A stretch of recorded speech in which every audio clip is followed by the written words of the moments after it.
What's up, everybody? I'm back again because WWE has released another person. And this time it was on creative. But this time, WWE was in the right. Ain't that something new? WWE did something that wasn't necessarily their fault. It was actually on the creative person's part. So this is Kenice Mobley. And Kenice Mobley is a comedian, and also she's a writer, and she has a background in film and TV production. Kenice was on a podcast recently earlier this week, and she exposed some things about WWE that they were not too happy about. And therefore, the following day after this podcast came out, Miss Kenice was released. So I listened to the whole 4 minutes that she talked about WWE.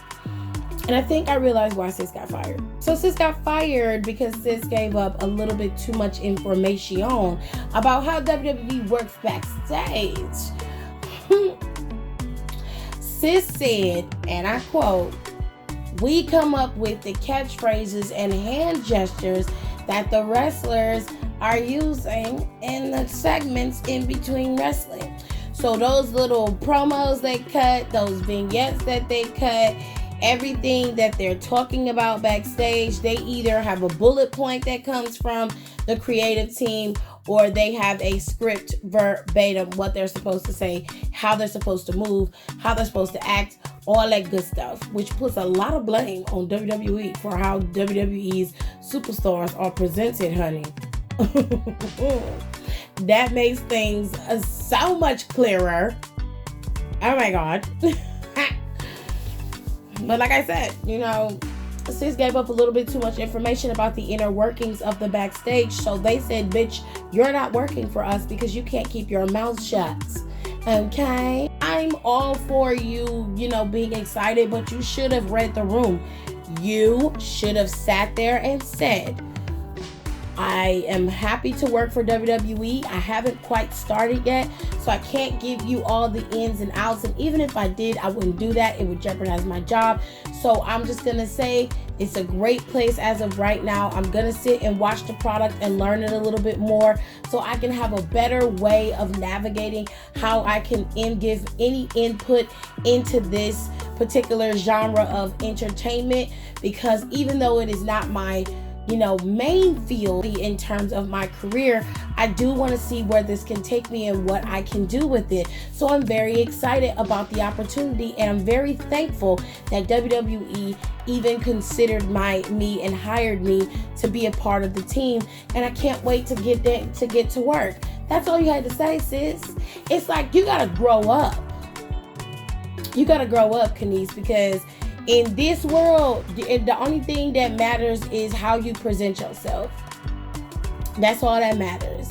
Now, think about it from this perspective. You was the only black female comedian that I know of that WWE had hired to be a part of the creative team. You had great potential to do some amazing things.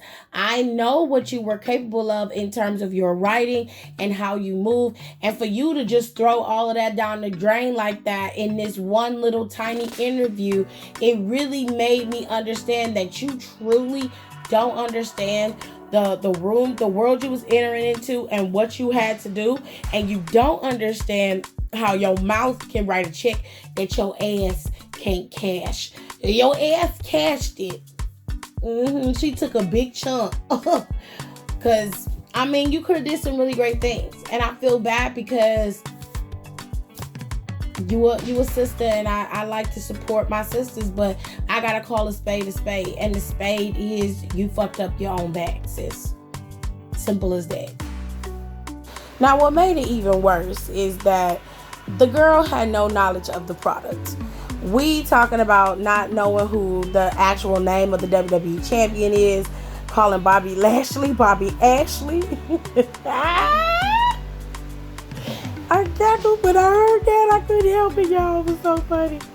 Anyway, she was like, they got the Hurt Business, and they wear suits, and they're like, we're cool. And I'm like, girl, you even dorkier than we are. Shit. I'm like, po baby, you just look ill-equipped. Okay? You look like you was not ready. Now, per the interview, She did say WWE did not require her to have knowledge of the product. They want her to write the commentary of the in-betweens, of the backstage promos, and possibly the vignette promos and all that good stuff. You know, they wanted to give the rest, they got her there to give the wrestler's character, which I can understand. Now, a lot of people are dead set against it. They're like, bitch, how can you work for WWE and don't know what it is? Ain't never watched it, ain't never seen it before, don't know what you getting yourself into. Girl, what is going on here? But here's the thing, and we all have said this many times before. Have you not said on many occasions, I want something new, I want something different? The only way that you do that is you step outside of the box. WWE cannot continue to hire people who are fans or whatnot. And I'm not shitting on anybody who's a fan and happens to be able to work for WWE. That is not what I'm doing. So just first, before you start going off in your head and in these comments, hear me out, okay?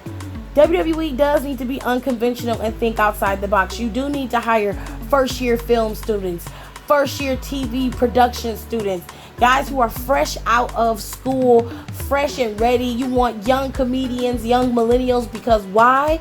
They understand the market. They understand the audience. And that is what you need to do in order to maintain your footing in this entertainment world. Now, if I were WWE, I would highly encourage that they familiarize themselves with the product, which is what I'm assuming they did. However, that doesn't mean that she is not capable or was not smart enough to be able to give them the necessary pieces to possibly create a really good character for WWE. It just means that her hiring, at the time of her hiring, she was unaware of how big WWE is, and that's not outside of the norm. There's a lot of people who don't watch WWE, so I'm not shitting on her for that. You know what I'm saying? I'll give her a pass for not knowing about WWE. But my thing is, once you got hired, you should have did your homework, sis. You should have been sitting at home learning who the champion is, especially if you're going to be writing for him. And the gag is, you hadn't even started the job yet, sis. You hadn't even gotten in the chair. You hadn't even gotten to the table yet, and you already lost it. And you sat there and said, I hope after they see this, they don't let me go. They don't pull back their offer. Well, bitch, they pulled it, yanked it, threw it in the trash, threw you in the trash with it. Girl, you been fired, girl. Girl, I did the same thing. Like, what was you thinking? You weren't thinking. And that's another thing. You got to be smarter than that. For you to be navigating this entertainment world and to be the type of woman that you are, being able to work for all these multiple places, you should have known better. You should have known so much better than this. That is very disappointing, sis. And that's a life lesson. Watch your mouth, keep your teeth. That's all I'm going to tell you. Because this right here definitely humbled your ass. If it didn't, it damn sure should have. Because that's embarrassing as hell. How the fuck you get fired on your day off? Girl.